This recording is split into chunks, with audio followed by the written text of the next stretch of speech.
Hey, everyone. So glad to see you. Jay and I, my husband Jay, and I taught a class last summer, of course, COVID. And we had a couple people, but it's COVID. So, hey, nations. Um, I am so glad that y'all have decided to join us for this class. Adam and I, actually Adam, this is Adam's baby, his idea, his dream, to have a class where we could help parents and grandparents and people who are involved with children be disciples and help disciple their children. And we picked 4 key topics, but these are, of course, not all the topics you will address as parents or grandparents. It's not an all-inclusive trip into parenting, but we tried to pick the top topics that would be most relevant to you in today's culture, raising kids in this generation. So the first topic we're talking about is technology. And if anybody knows me, y'all know that it's kind of ironic that I'm teaching technology because I just got a smartphone last year. And yeah, for real, I really just got a smartphone last year. Until that point, I had a flip phone and I was completely happy with the flip phone. And my husband, he was a very bad influence and he got himself a smartphone. And a couple months later, he said, "I think you'd like a smartphone." And he got me a smartphone, and he was right. I do like it. I don't have any social media on my smartphone. I only have access to my personal email, not my work email. And I have the Church Center app, but I do not have Planning Center, so I don't do work on my phone. And I have tried to keep my use to it quite minimal. I have 1 game, I think, maybe 2 games. One that I use regularly with my family, because we have like a family team. I don't know, do y'all play games as a family? So talking about technology is like a really fun, exciting thing for me too, because I'm kind of learning right there with you. I have a teenager. She is almost 14. She's very into the technology. She also knows way more than I do about technology. Just don't tell her that. She's upstairs. I have a 10-year-old and I have a 7-year-old, and both of them probably know more than I do too, about how to use all the apps and all the ins and outs of those things.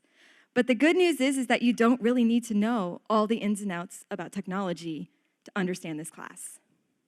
The whole point of this class is how to disciple your children well using technology and understanding enough so that you can help them through the ins and outs of technology. Because you are raising digital natives. Does anybody know what a digital native is? So Gen Zers are considered digital natives. They don't know what it's like to not have advanced technology at their fingertips. They've always seen it. It's not new to them. It's not strange to them. They don't have the good old days when they had huge computers on their desktop that were multicolored for some of us. They don't have those days. They have always known, most of them, what a smartphone is. They have always known what a laptop is. It's always been at their fingertips. They can find information like this. And as parents, we need to understand that because they get impatient very quickly because that's the age that they're growing in. That's the age that they're being raised in. And they want to know things now. And if you don't know it, they're going to be like, well, let's just search it up. Anybody heard that? I hear it all the time. Let's search it up. And that's fine. Search it up with them. Admit that you don't know something and say, let's go search that up. Because they know where to find things, but what they're finding may not always be true. So I'm going to help you, I hope, figure out how to help your kids discern truth in this digital world. We're going to talk about social media, which is a beast of its own. TikTok, Snapchat, I guess they still use. YouTube, 500 hours, something of 500 hours of content is uploaded on YouTube every minute. 500 hours. You can't keep up with that. Your kids can't keep up with it too, hopefully, because that's a lot of content constantly being generated on YouTube about everything. Dance moves, about how to do your hair, about what clothes to wear, about You could tour the Egyptian pyramids on YouTube, right? They've got videos that cover all of the cool things from pyramids to dance moves. If you want to find it on YouTube, you can. And that is exceptional because they don't have to worry about encyclopedias. When's the last time you heard that word, right? I was a spelling bee nerd, and so I always wanted to win the National Spelling Bee so I could win that free set of encyclopedias. Does anybody remember that? I was such a nerd, and I never won it. But that's okay because eventually the internet came along, and I was like, whoa. But our kids don't understand that. They're like, why do you have books? It's like so outdated. Books they're here today, and then they're outdated tomorrow, and the internet moves it forward. Okay, so phones are a big deal. Kids younger and younger want phones, and they can be good. They can also be bad. There are good things about phones. They can stay in constant contact with you, but they can also stay in contact with everybody else. They got the internet on their phones. They've got apps that you may not even know about on your phone. They know about it, and they know how to hide them. Don't hear me wrong. I don't want you to go on their phones and be like, what are you hiding from me? That's not the point of tonight. The point of tonight really is just to help you understand that it's a little complicated for people my age. I'll be 40 in a couple months. And even people that are in their 20s. Because your experience with digital media is not the same as my 13-year-olds or my 7-year-olds. They are on it and they're with it. They did online schooling, y'all. I never dreamed of being educated online until I was in college, and that was like a brand new thing. But they did, some of them, an entire year online, and it was normal for them. It wasn't normal for us. Like, please go back to school. But for them, it was totally fine to be Zooming with their friends. Zoom is a normal word, and I don't know if that's good or bad. I'm not here to indict Zoom, okay? But it's normal for your kids. And how you use it at home is so important because they're watching you. They're watching you on your phone at dinner. Or maybe you're not having dinner together and you're just on the couch on your phone and you're ignoring them because I don't know what you're doing on your phone. But they're watching you and they're learning from you. And so what you're doing is just as important as what they're doing. And in many ways, it's more important. So once we've thought about television and YouTube and social media and understanding that like 90% of teenagers have phones or are exposed to phones from their friends, even if you don't give them phones, what do we do with that information? Well, we start to process. Should we be afraid of it or should we be excited about it? And I'm here to tell you both. A healthy fear, not like terrified where you just want to shut everything down and go live off-grid, although I've heard that's a beautiful thing. I've heard that's not terrible, but that's not personally me. So some of the things that people are afraid of. Well, we've got online bullying. When I was in law school, I wrote a paper. My major paper was on MySpace. That takes you back, right? MySpace. Okay, this is 2009, and there was a case that was coming before the Supreme Court about a young lady who was bullied on social media, on MySpace, and she ended up committing suicide. And the question was, can they prosecute those kids who were mercilessly bullying her day in and day out on MySpace? They were sending her messages and, why don't you just kill yourself? Why don't you just kill yourself? And she ultimately did, and the ruling was not in her family's favor because it's too disconnected. But the point was very clear. Mental health is deeply affected by what is happening on social media. With us, I don't know, sometimes I scroll through and I'm like, wow, people are living their best lives. Everything's awesome for everybody else. Nobody else has any problems because they're not posting that on social media. Today, though, I posted a picture of my office because I think that it's important to be real on social media. And it's a mess because VBS is in a couple weeks. And it's just cardboard everywhere. And that'll be a beautiful thing in a couple of weeks, but right now my office is just horrendous. So every once in a while, I recommend that adults, my friends, post real photos of what their lives are like so that their friends realize they're normal and that not everybody else is perfect and that their lives are perfect, because that's sending us messages like, oh, we gotta be perfect, we gotta be perfect. But guess what? Our children's undeveloped brains, they can't think through, okay, everybody's just posting the 200th picture they took of themselves, and it's the best shot. They're not processing that. They're thinking, oh my gosh, she's so pretty, and I have a pimple. And she doesn't have any, even though she's using like some beautiful filter that's taking away everything. Their brains can't process that. But you can help them learn to process that by saying, you know what? She is beautiful, but so are you. You don't have to live behind a filter. That's okay. So part of your job as a parent and a grandparent is to help them navigate that. What's another big issue on social media or the internet? Pornography. We'll talk about that more, I don't know, next week or in a couple weeks. Honestly, I just keeping track of today. And we will address pornography and its impact on teenagers and young people and families. But I will say that is a big deal. I have a confession to make. I searched something today on the church Wi-Fi, and it popped. Pornography popped on my computer. And I was smart enough to shut it down right away, and I think I'm not going to be fired for it. But kids may not understand. They may not get it. They may not know how to click away, or they may not want to click away. They may just want to keep clicking, and they just might run down that rabbit hole, and it just becomes a problem. Addiction is another thing that we struggle with social media. We cannot get off our phones. We cannot stop watching Netflix. Netflix tries to tell you to stop. They literally prompt you. Are you still watching? Really? Go get a life. Go outside.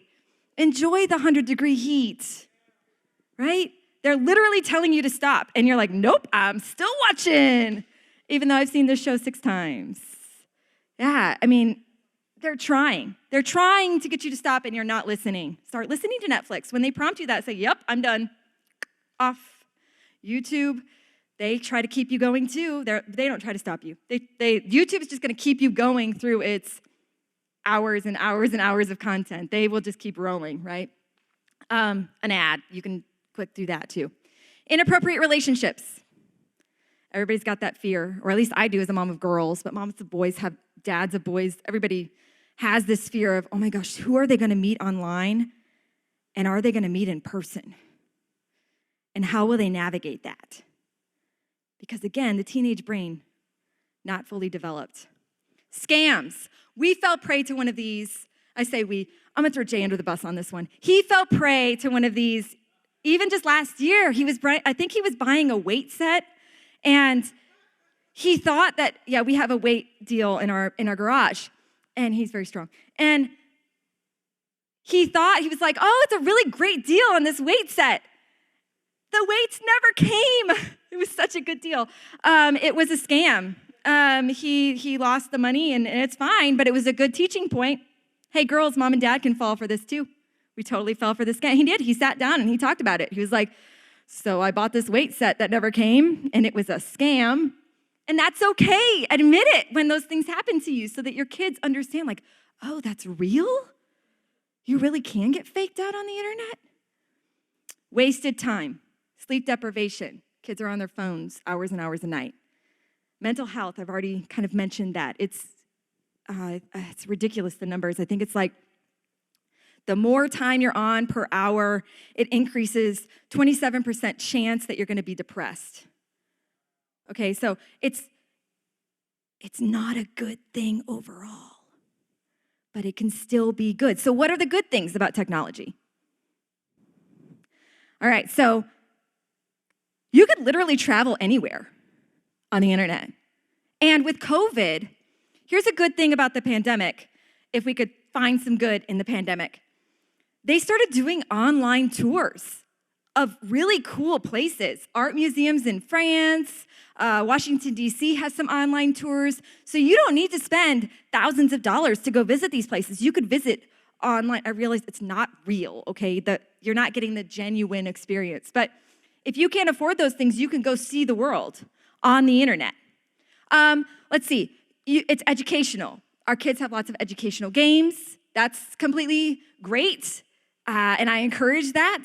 And you know, playing games as families is a fun thing too. We do Mario Kart 8. Does anybody race? It's kind of a fun thing in our family. Nobody else races, I guess. They have digital doctors. You don't even have to go to a real live doctor anymore. You can just face-to-face them on FaceTime. Mental health providers, therapists are online now, which is so great. That's a great positive thing. Online classes, which I've already mentioned, and I'm kind of sick and tired of, but they're there. And there's something called OutSchool, which is like you could take all these little art classes, or you could take, there's a wealth of Spanish. You could learn French and Italian and all these different things from experts in their field. It's incredible, all at your fingertips.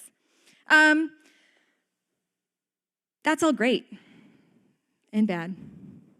But what does it have to do with the Bible?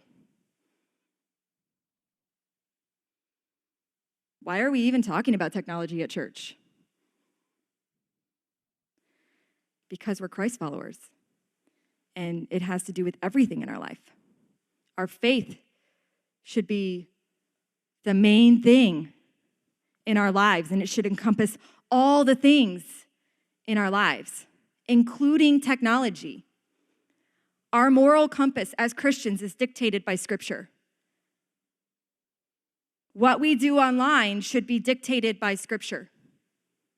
The choices we make should be dictated by Scripture. Everything we do as Christians, it's a moral obligation to exalt Christ in what we do. And technology is part of that.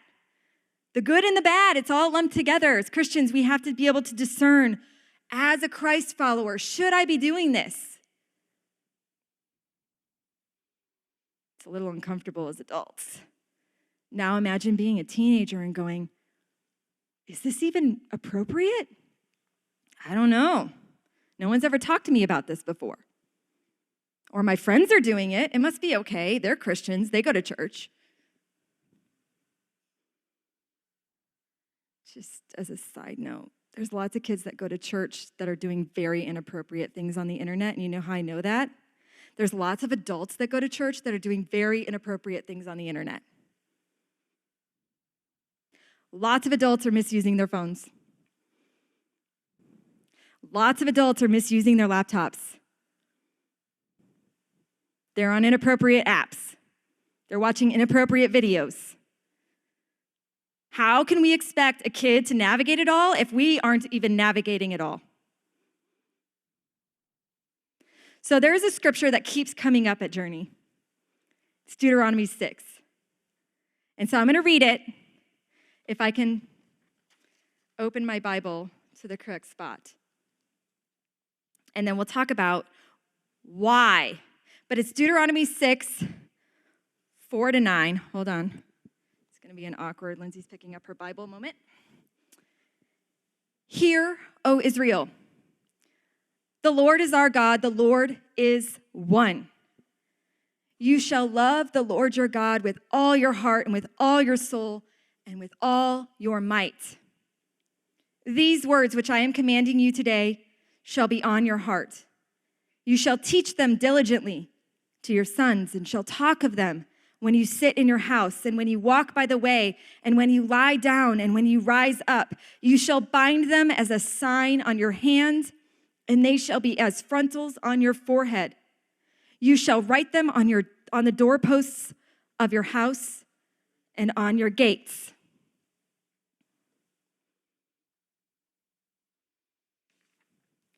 What's that got to do with technology?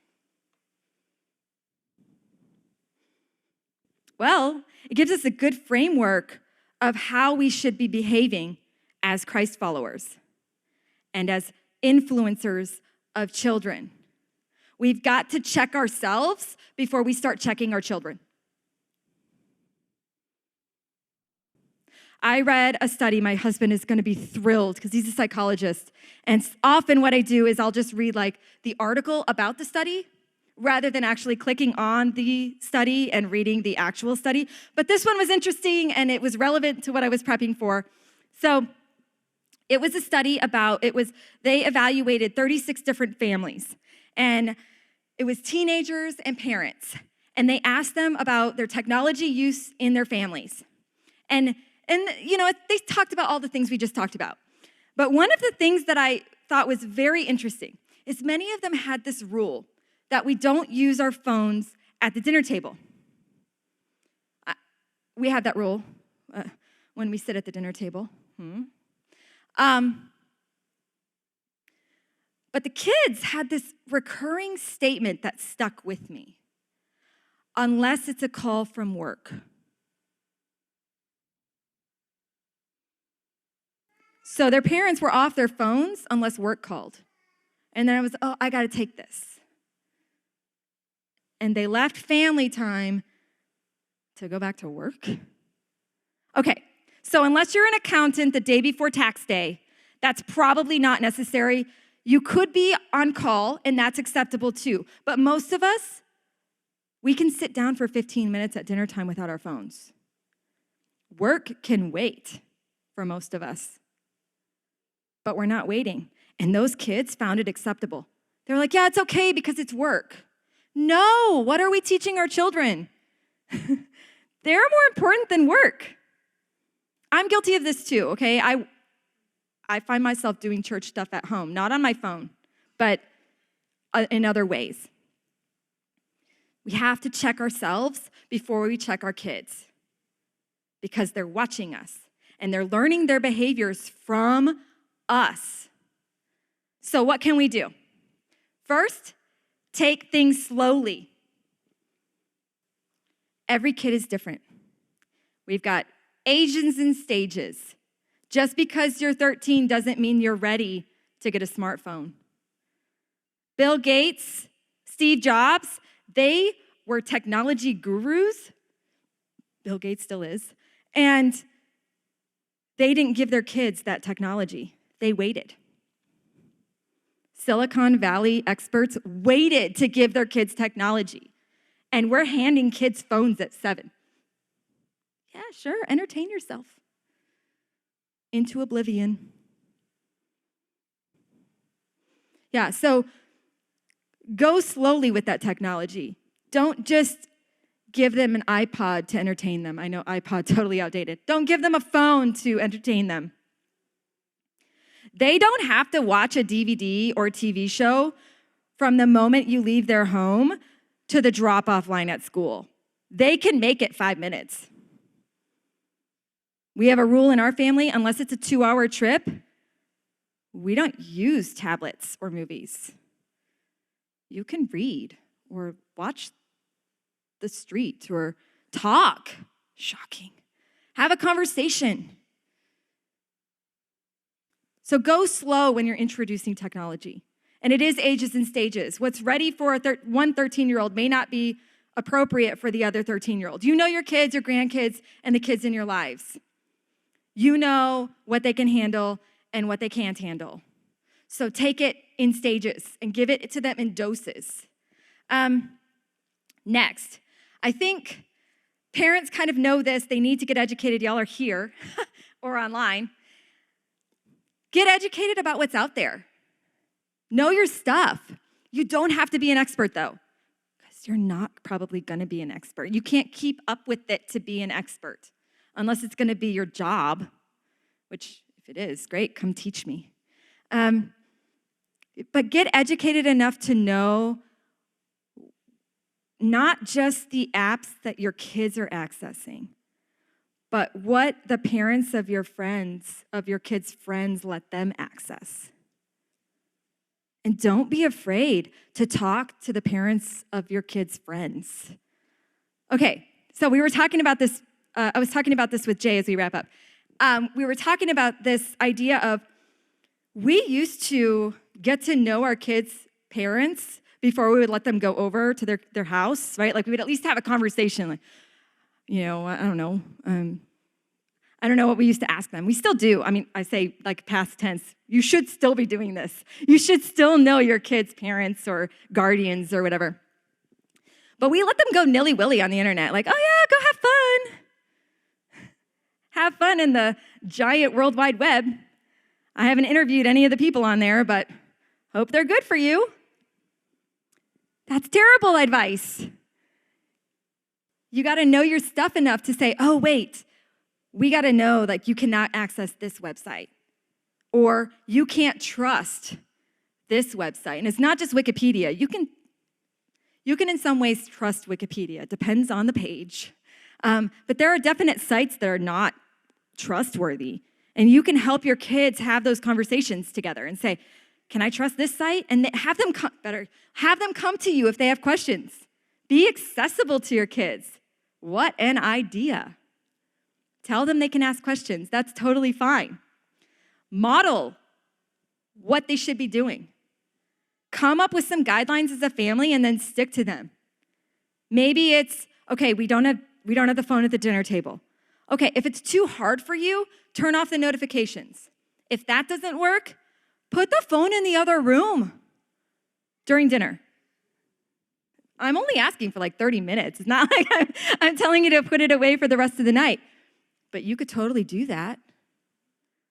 Can you imagine if you put your phone down for 3 hours at once? In seminary, we had to go, I think it was 60 days without social media. I'm getting some crazy faces because how could I go 60 days without social media? It's possible, and it might even be good for you. I was just talking to a teenager who lost her privileges to her smartphone, which is fine, okay? That's a fine consequence. She has a flip phone now, and she was telling me, but I'm no longer addicted to Instagram. There's a couple things to recognize in that statement, okay? She recognized that she had a problem with social media and that it's no longer a problem for her, which is a beautiful thing. But she was addicted to Instagram, watching people's filtered photos. That's what Instagram is. It's just they pick the prettiest and post it. That's a hard thing for a 14-year-old girl to be addicted to. It's a hard thing for a 14-year-old boy to be addicted to. They're getting their messages of truth from filters. It's not reality. Model, show them the way they should go, and then stick to it. Teach them the way that they should go, Proverbs 22:6, and stick to it yourself. You're not going to be perfect, and that's okay. Admit your mistakes. Tell them, hey, I messed up. What a beautiful thing to be able to acknowledge that you're not perfect. You're not perfect and you need Jesus. Okay? And then trust them. And I say that with like a question mark because I too as a parent struggle with this. I struggle with the idea of letting them go for a little bit. So we screen YouTube channels and we allow them to subscribe to channels, not stations. Wow. 40-year-old alert. We allow them to subscribe to the channels that we have approved. And they can watch anything from those channels. But they also know that if something pops up, because remember, YouTube is constantly tempting you with other channels that are like those channels you already subscribe to. And so they will ask us, hey, can we watch this video? Let's try. We'll watch a couple. Okay, yeah, you can subscribe to that. Or no, we're not going to subscribe to that. And it is okay to tell your kids no. It's okay to unsubscribe after you've already subscribed to a channel, too. We've done that in our family. It was okay for a while, and then we started to watch it go down. We don't subscribe to that channel anymore, and it's okay. Our lives have moved on. It's okay. So trust them to make choices and know that they will make mistakes, and that's okay too. That's how they will learn. Give them another chance. Give them another chance. And then if you have to, take it away. If they keep making the same mistakes and aren't quite learning it, they might not be ready. Take it away and say, you know what? It's okay. We'll try this again in 6 months. Or you can go on the internet still, but I'm going to be right here watching you, just to make sure that things are okay and that you're making good choices. Help them navigate life on the internet, just like you would on a real path.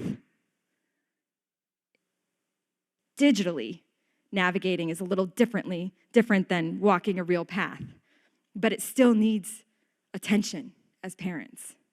We can't just let them go willy-nilly. And then protect them. Give them freedom within filters. You can buy or subscribe to things that will protect them, and they might not even realize it. Protect them from pornography popping up on their screen. Add a filter or subscribe to something like Covenant Eyes, and make sure that there's things in place that are protecting them. You can also check up on them. I don't know if you understand that. As a parent, you can check up on your kids. You can give them privacy, but you can also check up on them. Jay just showed me this because, again, technology for me is interesting. On your smartphone, and I don't know, he told me to clarify because it might not be the same on an Android, okay? I have an iPhone. And in the settings, you can look at the activity of your kids if you link them in your family. Y'all probably already know this. This is a new thing for me. He's been doing it for months, and I didn't know about it. So you can track the amount of time that they're spending on social media or on games or on educational items. And you can have conversation. Hey, I noticed that you spent 30 minutes on Instagram today. What did you look at? What was cool? Or whatever word they use today. What did you like? What didn't you like? Was there something that was really interesting to you or that you want to try? Because some of the things are craft projects and things like that. Have a conversation. But put those protections in place so that they don't stumble on things just on their own. Does that make sense? So make sure that you are protecting them as much as you can digitally like you would in real life. There are locks on your doors.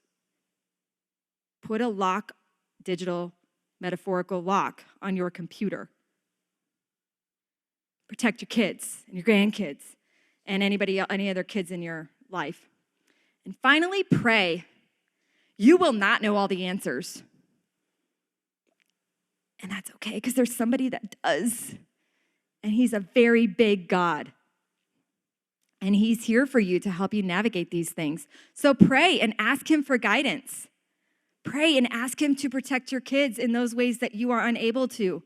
Pray that he will put kids in their lives that will be positive influences on them, that he will put adults in their lives that will feed into them and encourage them in ways that they will not listen from you.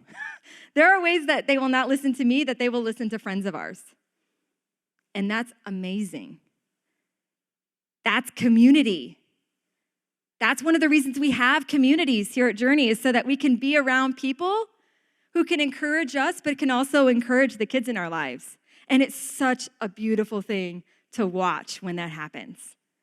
So if you're not plugged into a community, in September when we launch, make sure you plug into a community. So resources, because 40 minutes is not long enough to really tell you all the things you need to know about navigating technology. There's a movie, it's like 35 minutes.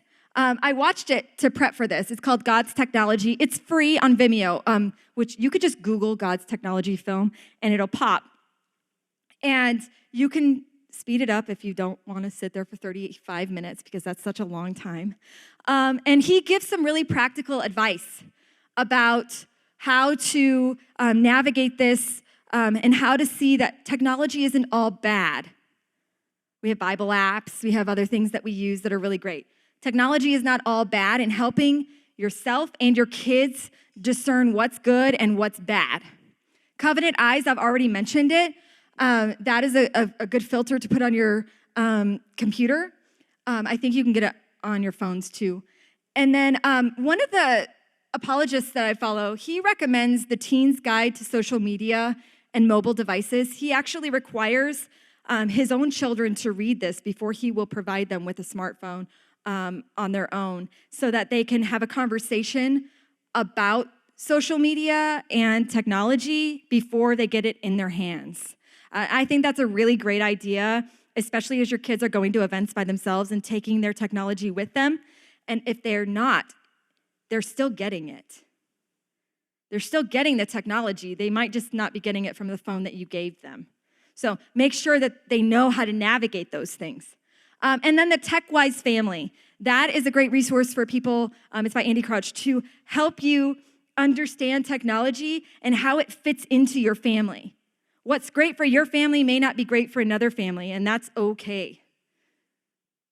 But really, I think beyond resources and beyond understanding all of the latest technology, it's understanding that you are still in control of your children, and you're not. You're not. And how can you help them when you aren't there? It's really building that solid foundation so that when they're faced with the challenges, whether in person or online, they recognize the challenges and then they're up to them. And they can face them with knowledge and wisdom and understanding, knowing like, oh, my parents taught me about this. My grandparents mentioned this, and I shouldn't be doing it. It'll come back. It might take some time, but it'll come back. So I just want to thank you for joining us on this session about technology, and I hope that you will join us in the next 3.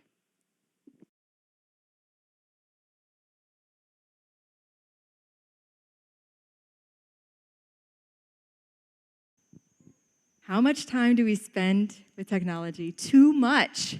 We're better in the school year. We have harder, I think everybody does, they have harder, faster rules in the school year. During the summer, we're not as strict, but we do have 2 active little kids that constantly are going to other people's homes and playing outside. I don't know that it's necessarily limited as much as it should be, but we limit the content, if that makes sense. We're pretty strict. I'm admitting it with my teenager in the room.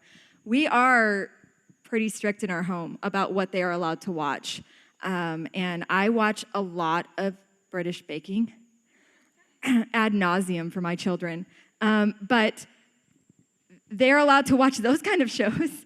And there are some YouTube channels like Dude Perfect or Mark Rober or some other popular YouTube channels that they're allowed to watch pretty regularly in the summer. But when it comes to the school year, we don't watch very much at all. We're back to dinner at the table as frequently as we can. They are required to watch Bible Project before they watch anything.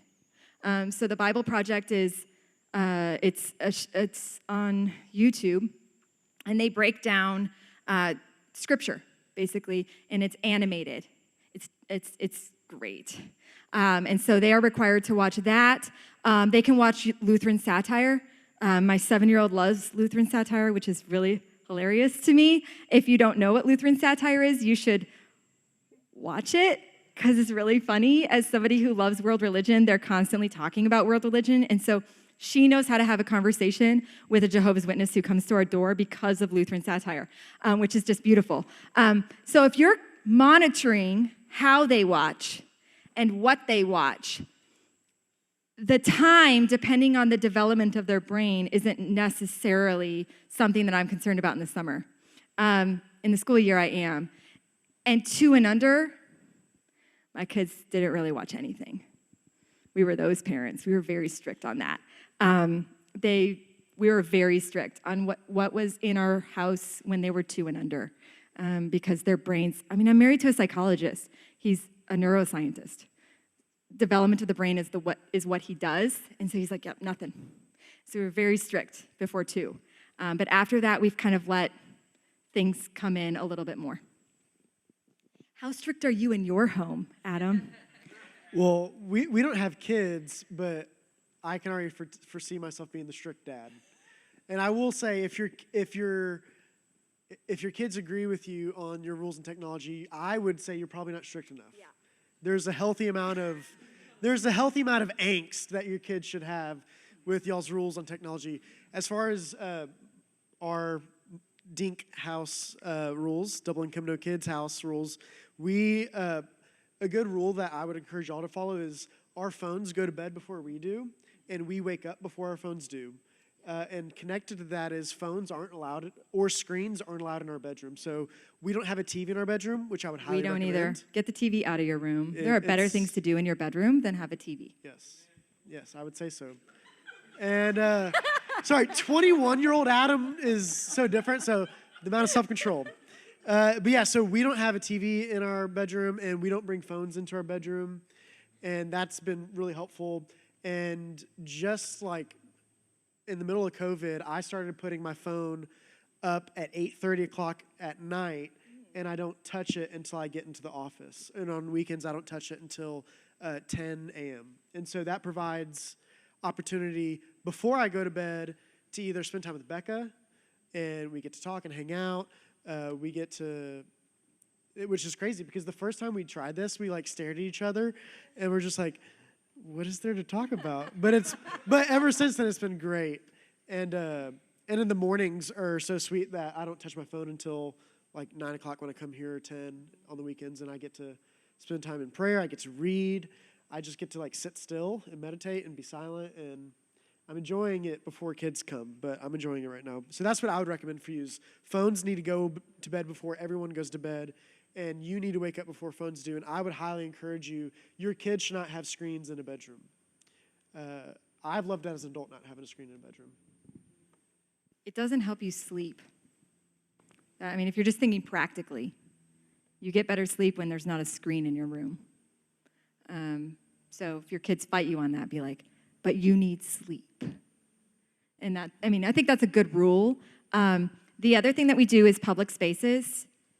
We have to have stuff in public spaces. And that's, I think, another good rule. But we don't do the bedroom thing. They have a charging station out in the living room where they charge their things.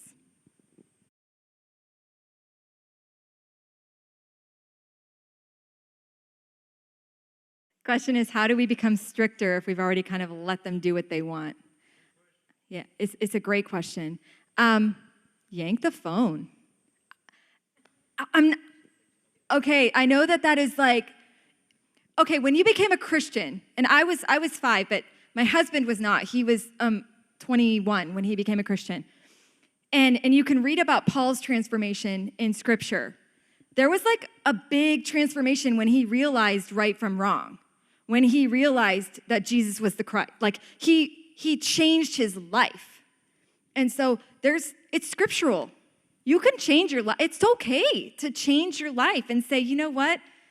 We made some mistakes, and we need to fix this because we're heading down a path that is not healthy for you. It's not healthy for me, and our family would benefit from putting some new boundaries in place.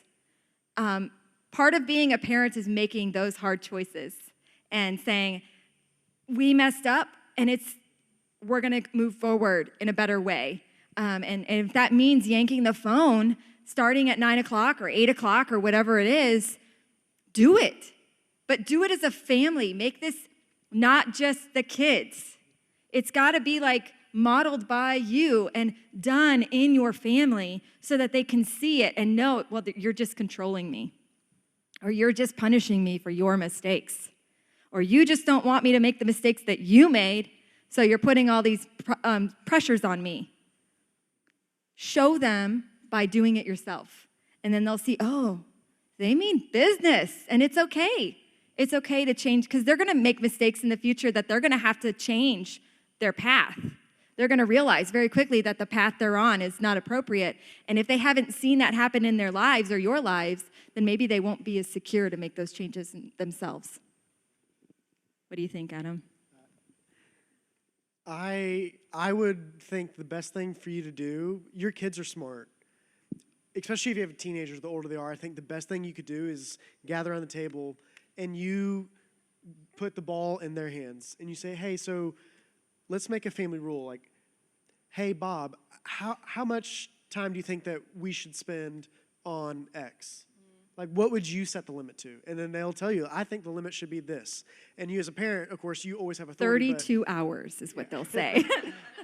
And some of your kids might say that, but I think you approach the conversation and say, like, hey, we're gonna have rules on screens, and I would love for you to help us build these rules. Because I've learned in a few years being here, if they feel like they're part of forming and building something, their buy-in is going to be so much better, and they'll actually be a lot more excited about it. And the reality is the kids know that screens aren't the best for them. Like, we went to camp last week. I was the main youth pastor and took up phones. We get to camp, and I find out I'm the only youth pastor of 15 churches that took up phones. So all of our kids are at church, and they're like, but they have phones. And two quick things. First quick thing is during church rec, we're on the green team with 2 other churches, and we're competing against all the other churches, and we're waiting to go onto the basketball court. And I look up, and there's 5 of our students talking with 5 students on the same team from a different church. And I look right next to them, and there's 20 other kids just on their phones, not talking to each other. And I'm like, our kids are having a conversation with students from a different church because they don't have their phones, and it creates that opportunity. And 2, at the end of the week, I manipulated them, and I said, you will get your phones back when you clean up your room and pack, and you have all your trash out. And they cleaned up their room real quick that last day. And I gave them their phone back, and almost every kid was so thankful that we took up their phones. Even the kids that were like, I didn't bring a phone. I'm like, oh, what's that in your pocket? Oh, nothing. And so kids want to be, they want the bumper rails for bowling. They want that. And so I would invite them to have a seat at the table and help form the rules. And I think that would go a lot better than saying, here's what we're going to do, even though you have that to do if you need to. Yeah, his plan's pretty good too.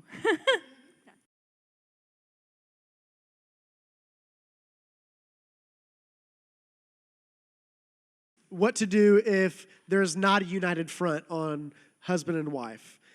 There's a lot underneath that we don't have time for. But I would say Scripture makes very clear that the question you should be asking is, what does love require? And the picture of marriage in Scripture is a sacrificial love. And so that's my big picture take on a very complicated that we could go into a million different directions.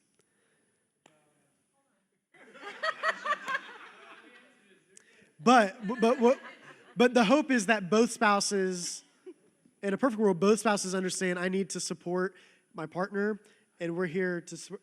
No, so here's another thing too that you can say.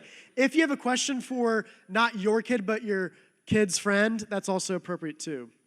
Because we know that not only our kid, but our kids' friends have some issues too. And so, what I would say is, even if you don't agree, to have a united front, and that might mean doing something that you don't agree with. And I would always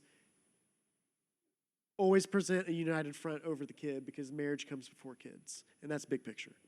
Yes, but I think this is where also your family table idea could come into play, and come to the table and you're all making decisions together.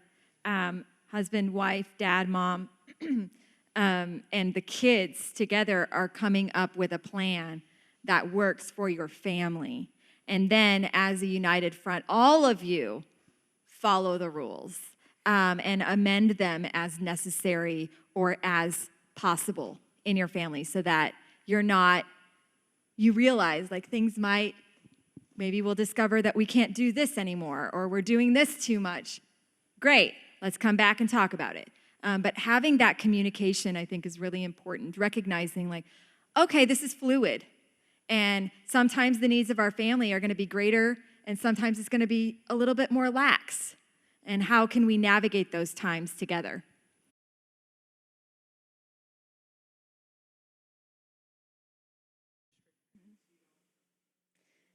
So the question has to do with blended families and how do you navigate when your family is trying to follow Christ and maybe the other side of the family isn't, or their rules are less strict, and how do you deal with that with your kid? Because frankly, that can be a tug and a pull on the kid, and the kid's like, but I could have all the candy I want over at so-and-so's house. Well, good for you, you know? Navigate carefully, because recognizing that this person is an important part of your child's life and they're not going anywhere. I'm always a firm believer in making sure that you are laying the foundation in your own home so that when they are faced with those choices elsewhere, even if it is in another home that is theirs, they will start to make better choices, even given the freedom. They'll say, maybe that's not the best idea. And never bad-mouthing the other party. And I forgot to mention this in my talk, but that goes with not bad-mouthing your kids on the internet.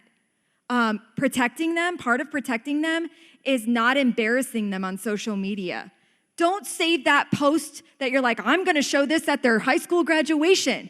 Okay, fine. In a private party, great. But I don't need to see your kids hoo-ha when, on Facebook right now. It's not cool to embarrass your kids or tell embarrassing stories about how they got in trouble or what they did. Protect them. Part of that is protecting them from yourself. Maybe you want to air your grievances on social media about your kids, but that's not the place to do it. Find a community so that you can have an in-person conversation about your parental struggles. When it comes to dealing with blended families, lift that other person up as much as you possibly can and say, you are trying the best that you can. These are the rules in our house, and we want to let you know these are the rules we're going to follow. If you want to follow them with us, we will support you in any way that you can. But if you can't, that's okay, but these are still the rules in our house. And if sweet girl gets a phone at 5, the phone goes off when it comes to your house. And you follow, you're strict on the model in your own home. You can't control what happens in the other home or in your friends' homes. You can't control it, but you're trying to instill this attitude of, I'm going to do the best that I can as a child and make the choices that mom and dad taught me to make wisely, knowing that we are following Christ and the model set before us in Scripture. If you can teach them that, and that's why discipleship is so important in your own home. If you can teach them in your own home, they will be ready when they are facing challenges outside of your home, even if it's another one of their homes. Anything? It reminds me, I think, what's more important than what we do and how we do technology is our kids need to know why. And so if there is a disagreement in blended families, every time kid is with you, you remind them of their why or your why. This is why we're implementing these rules, and this is why we're living this way, and we ultimately believe that this will lead to a better life, not make your life worse. And I think that goes for all of us, no matter what family we are in, is the why on what we're doing to implement these rules is so significant. They still might not like it, but if you give them a reason, at least that's something to stand on. All right, it is 8:01, and we have completed our first Can session. I share just one or two things? Yes. I think one of the greatest things you can do, like this week, like you leave these doors, what are you going to do? One of the greatest things you can do as a parent is to be a good question asker. And I say this because you will not be able to prevent your kids from encountering information, videos, pictures, content, but you as the parent are there to identify truth, to identify lies, and to speak identity into them, because every kid is struggling. Who am I? How am I seeking worth? Where does my value come from? And they are seeking it all over the place. And they don't have the ability sometimes to discern what's truth and what's lies. And so that's why you're there to come alongside them. And also, like I said, to ask really good questions. And so it would be a great habit for you as a parent, every time you watch a movie, every time you watch a TV show, every time you're in the car with them, to be asking questions. So like, for example, last night, Beck and I watched My Big Fat Greek Wedding. Any fans in the house? Awesome. So for example, like if, let's say you have an older kid and you just watched My Big Fat Greek Wedding. If I had a kid and we were driving home, I would ask them questions and to get their heart stirring about like, hey, let's be intentional about discerning what's truth, what's lies. And if you don't know that movie, the family's dysfunctional.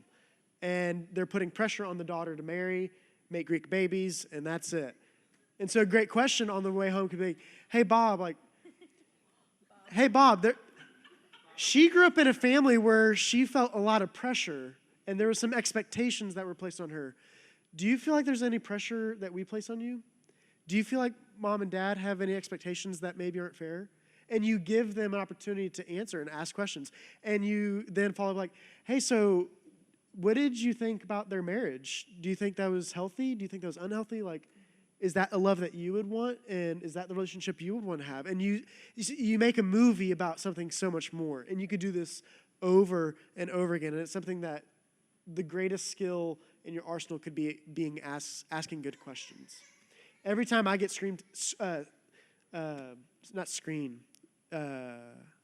windshield time. That's what I was looking for. Every time I get windshield time with a student, I'm asking them questions like, hey, what are you watching? What are you doing? And they tell me about their day. I'm like, oh, well, that's interesting. Well, why did they say that? And you just become a good question asker, and it'll help them on their own get to where maybe you want them to go. Because often what I've learned with students is you could push them to go in one direction, or you can kind of ask them questions to get them where they're going, and they think, oh, yeah, I got here on my own. And yeah, you did. So I would ask good questions. Last thing, and then we're done. He's got a stack of So books. yeah, I like books because I didn't think she would give a shout out. Lindsey was involved in this book. It's really good, Mama Bear Apologetics, and I'll explain all these after if you want. Big Picture for Discipleship. If you're like the extra credit student, this is for you. It's a little heady, it's difficult, but it's like big picture discipleship. It's like the big boy. This is The Gospel According to Lost. A pastor, he has a bunch of series, The Gospel According to The Sopranos, The Gospel According to a bunch of TV shows. If you need help to ask good questions on movies you see or TV shows you see, like he has a great imagination, and this would evoke your imagination. Faith for Exiles is a great one on navigating digital Babylon and exile that we're living in. This is big picture, the generation that's coming up, describing them and how do we reach them with the gospel. And, of course, my main man, Eugene. I love Eugene Peterson. This is a whole book on a conversation in the language of Jesus and his stories and prayers. You're like, oh, that sounds so boring. But to ask good questions, you have to have a decent vocabulary. And Eugene Peterson has a great imagination and a vocabulary and breaks down Jesus' prayers and Jesus' stories to break down like he was a masterful storyteller and Jesus was also a master question asker. And this would help you do that. That's all I have.